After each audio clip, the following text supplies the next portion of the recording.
Guys, for these next couple problems or next several problems, I think the big difference that you're going to see for number 6, number 7, and so forth is that your limit's going to say x is going towards infinity. And you have a fraction, it appears. You've got this rational function, 2x to the third plus 7, all over 7x to the third plus x plus 9. You might remember earlier in the year, we talked so much about end behavior. And we talked about what was dominating the numerator and the denominator. And, I hope it's pretty clear that x to the third does so on the top and x to the third does so down below.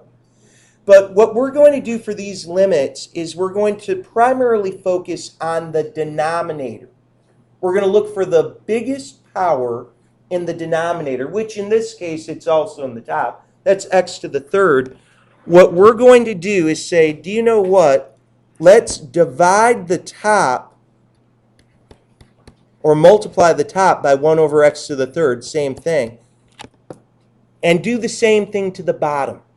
What you're really about to do is take a look at every single term in this problem and divide it by x to the third.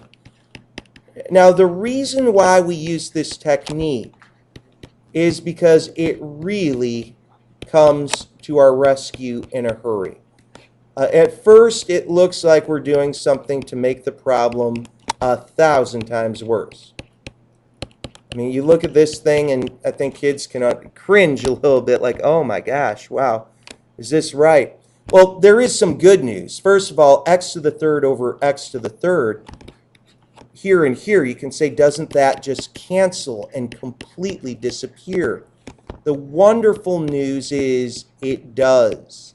So up on top, I have 2 plus 7 all over x to the third. Down below, I'll have 7 plus, well, x over x to the third is just 1 over x squared if you did some canceling. But guys, look at these fractions right here. As x gets very, very large, that denominator is going to get super, super big. And we just said that whenever the denominator is getting very big, 1 over big is small. So everything that I just circled is really headed where? To 0. Now, you don't even have to write this out. I'm just doing it the first time to make it crystal clear that really this problem is 2 sevens. Okay? By way of comparison, even if you were plugging in negative infinity, you'd get the same answer here. Take a look at number 7 with me real fast. The denominator tells you what's going on. I'm going to divide the top by x to the 6. I'm going to divide the bottom by x to the 6. And let's see where we're going. You'd have 10x to the 5th over x to the 6. Here's x to the 4th over x to the 6. Here's 31 over x to the 6. Down below, you just get x to the 6 over itself. In other words, that denominator is negative 1. Up on top, you'll have 10 all over x, 1 all over x squared, 31 over x to the 6. And forgive me, your denominator is actually just a positive 1.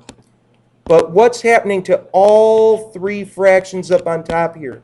Even though you're going to negative infinity, your denominator is still large. It's just in a negative direction, perhaps. All 3 of these terms up on top are headed towards 0. 0 plus 0 plus 0 over 1, you get 0. We're going to be stopping here. This is exactly where Mr. Clifford stopped. I'm going to get you a worksheet. We're going to be doing 1 through 19, the odds.